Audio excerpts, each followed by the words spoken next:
छत्र कोण धरणार? दुसऱ्या कुणाला बोलावलं असतं ग, पण उशीर होईल ना. जाऊ दे, मरू दे, मला छत्रच नको. उन्हातच जाते मी.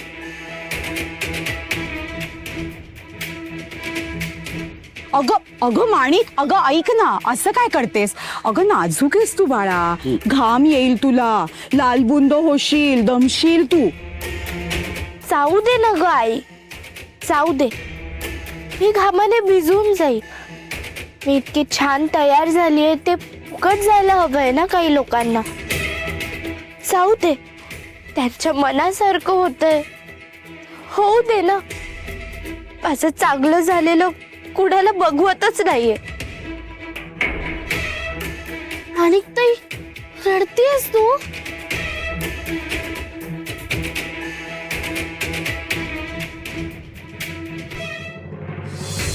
सकू ऐक,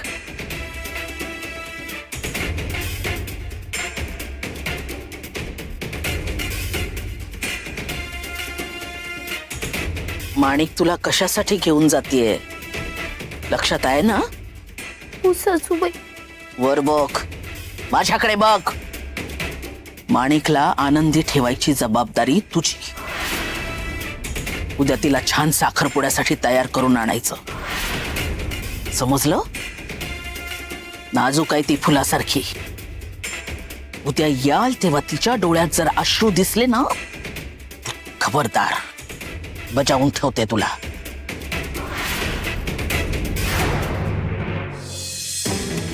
माणिकताई, थांब.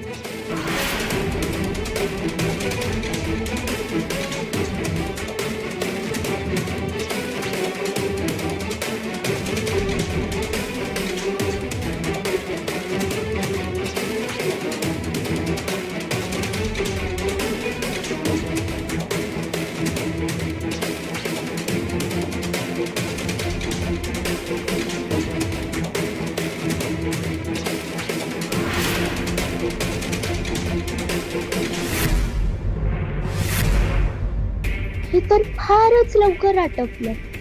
ओ सवतबाई, गावाला थोडी गंमत दाखवूया की, त्यांनाही जरा मज्जा वाटू दे. आता छत्र धरला आहेस ना, बघ आता काय करते ते.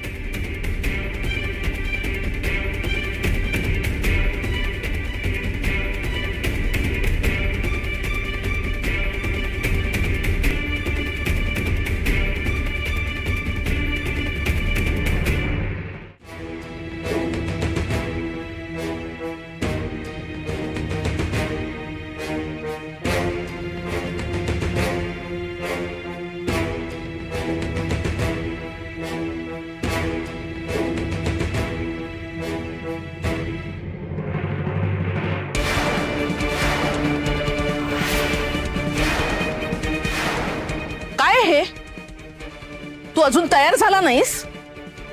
अरे आज साखरपुडा आहे तुझा. ते सुभेदार कोणत्याही क्षणी येतील. हो मग तयार काय व्हायचंय त्यात? या कपड्यात राहिलो तर साखरपुडा होणार नाहीये का? निघो, आवाज खाली. मला डोळे दाखवतोस? चालणार नाही. मला तुझ्या मर्जीप्रमाणे चालवण्याचा प्रयत्न करू नकोस. मी आई आहे तुझी, माझा बाप बनण्याचा प्रयत्न करू नकोस. चिडलाय कानात? रमाई, तरीही वेडवाकडे वागलासच ना तर कान उघडे ठेवून ऐक.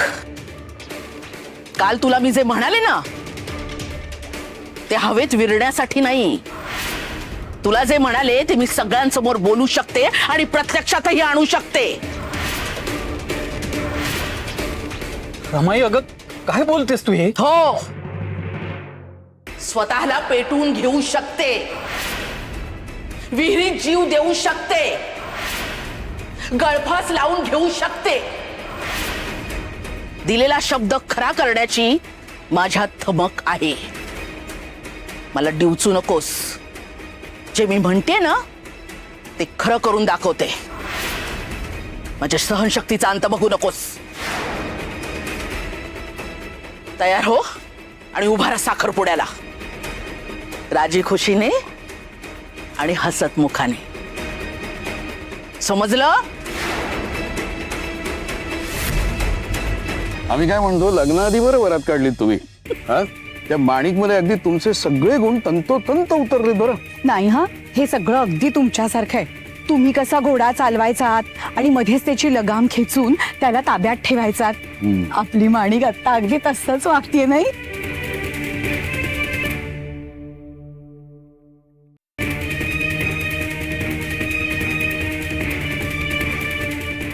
पुरे आता थांबू नका, आपल्याला उशीर होतोय. हो हो. थांबा.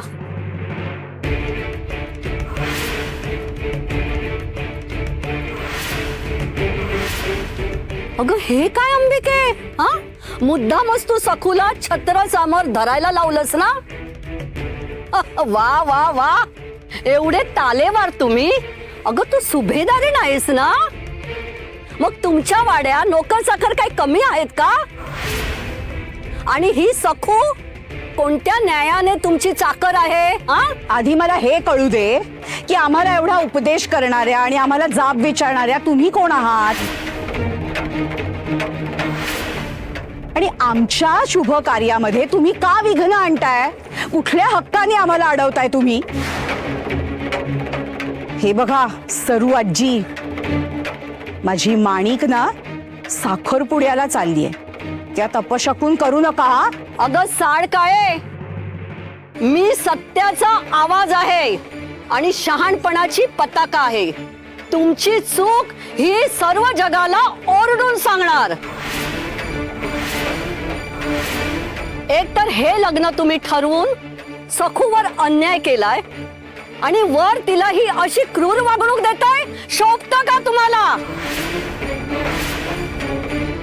हॉटळे नाही म्हातारी बाई, खरोखर बघावं तेव्हा प्रत्येकात नाक खुपसत असते.